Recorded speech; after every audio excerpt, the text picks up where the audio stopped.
So many people have situations at work that they don't like, but they don't necessarily know what to do about it. Should you leave your job, or are there ways you can make it better? And that's what I want to talk about in this video. There are 4 key questions that you need to ask yourself in order to get closer to that answer, whether or not you should start applying for other jobs and try to leave this job, or if maybe there are just certain aspects of this job that you don't like that you can make better, you just don't know how, and you can't necessarily see that picture. That's what I want to help with today. So the first question that I want you to ask yourself right off the bat is, did I choose this job for a good reason? The very first thing you need to do is just give yourself a break. A lot of times we beat ourselves up because we made a choice that we now in hindsight feel was the wrong choice. Maybe you had the choice between 2 jobs and you picked this one and now you're regretting your decision. Well, you didn't know back then what this job was going to be like once you got here. So it's very illogical to act like you should have known better because you only had the certain facts at that time and that's what you base your decision off of. Or maybe you had to take this job because it was the only job you could get at the time. And now that you have this job, you can actually go and apply for other jobs because you now have this experience. That is something that I think a lot of people tend to forget once they're kind of in this job and they're like, this job sucks. They forget why they picked this job in the first place. And that's very important to remember. All right, so that first question was kind of just an icebreaker to get you just feeling a little bit more relaxed and thinking, okay, I did pick this job for a good reason, and now it's just not necessarily what I thought it was going to be. The next question to ask yourself is it benefiting me in any way besides the money? A lot of times when we start to think about all the negatives of our job, we just go back to this, it pays the bills. Well, yeah, every job pays the bills. You could literally get any job and it will pay you money. That's not a reason to stay in a job. I mean, it's a reason not to just quit without another option. But if you're not even looking and applying elsewhere because this job pays the bills and that's the only thing it's doing for you, then you really should start looking elsewhere.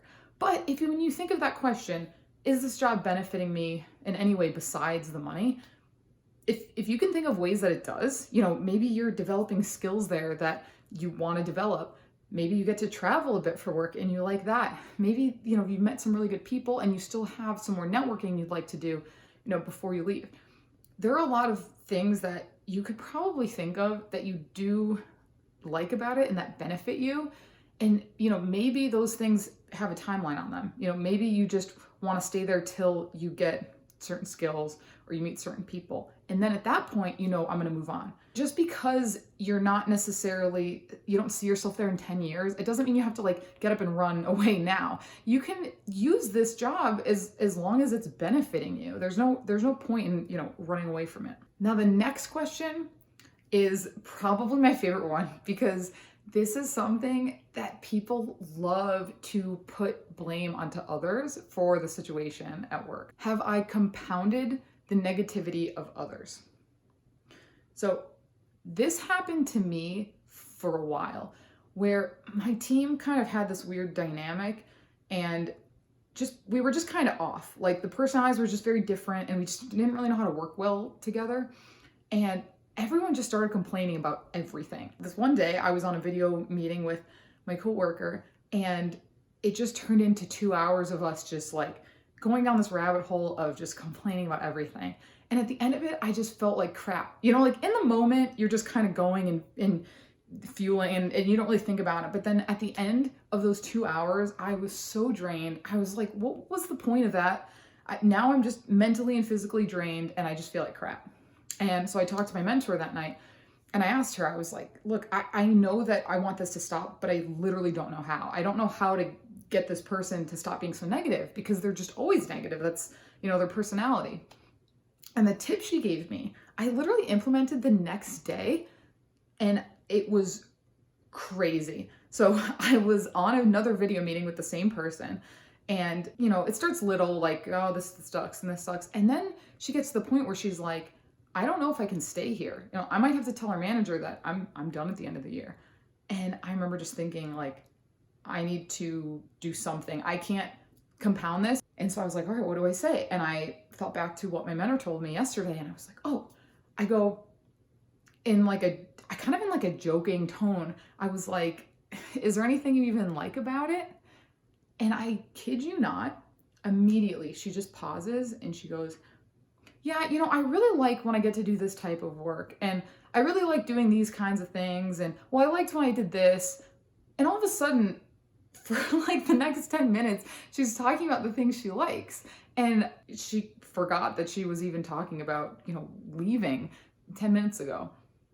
And that's the power of just asking a positive question. That's all you have to do. As soon as people start just getting negative around you, just ask a question that will get them to start thinking about positives. It's not, it's awesome because it's not like you're saying like, oh, but this part's great. And oh, don't you love this part about it? You're asking them to think of reasons. And that's why it works. I think too many people, when they get into the situation, they just start saying, well, like, oh, but don't you like, this part of it? Don't you like that? And that just never works because that makes the person feel just much more like they need to defend their side of it. Whereas if you just ask them, well, is there anything you like about it? It gets them thinking, well, maybe there are things. And it takes them, they're not defensive. They're going to try to generate answers for you. And there's a possibility that you ask a question like that and their answer is, no, there's nothing I like about it. And in that case, that's fine. You just have to acknowledge the fact that that person, you can't really help. They have to figure that out, but you can't really do much to help them in that situation.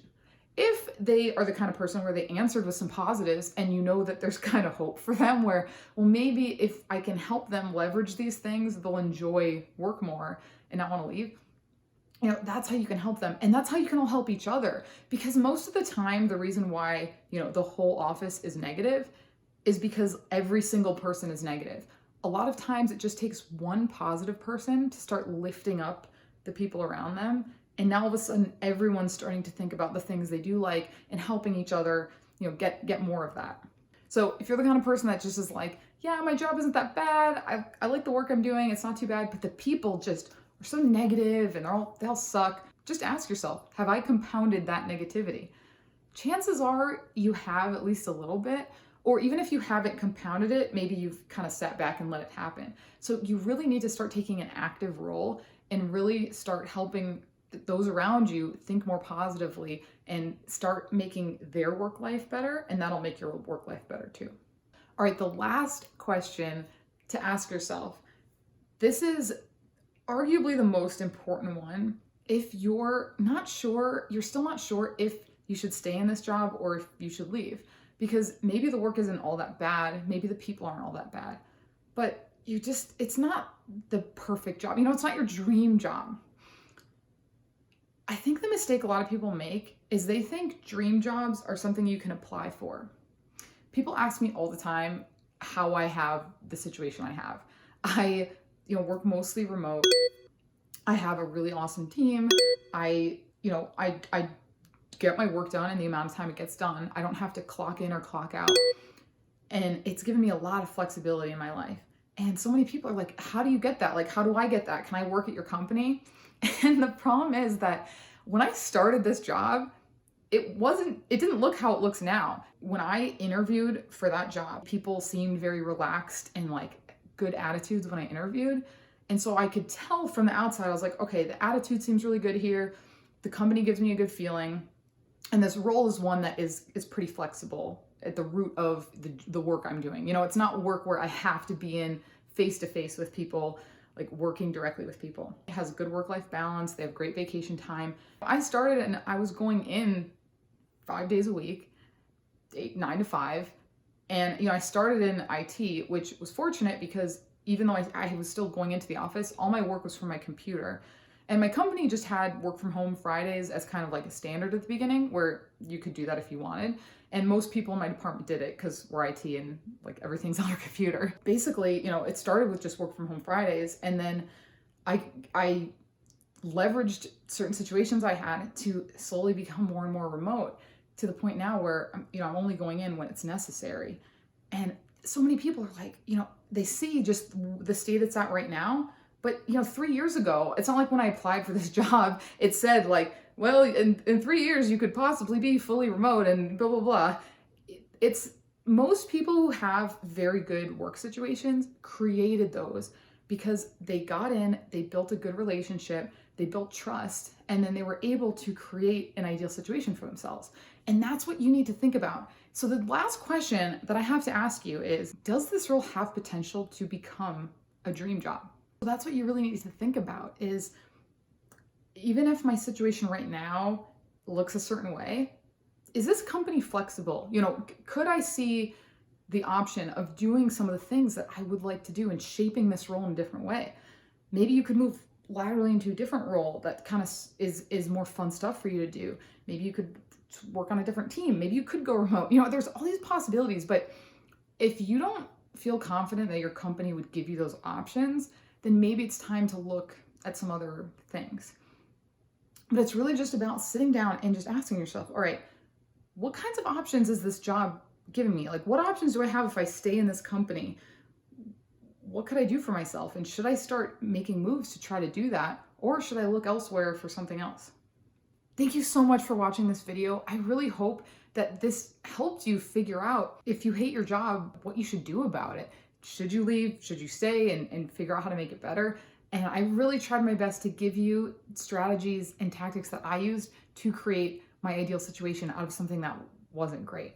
So if you got value out of this video, please give it a like. And if you try out any of these strategies, comment below with what happened, or just even if you realize something out of the stuff I talked about today of what you need to do next or something you haven't thought about, I'd love to hear your perspective. All right, I hope to see you all next time. Thanks for watching. Oh, and don't forget to subscribe.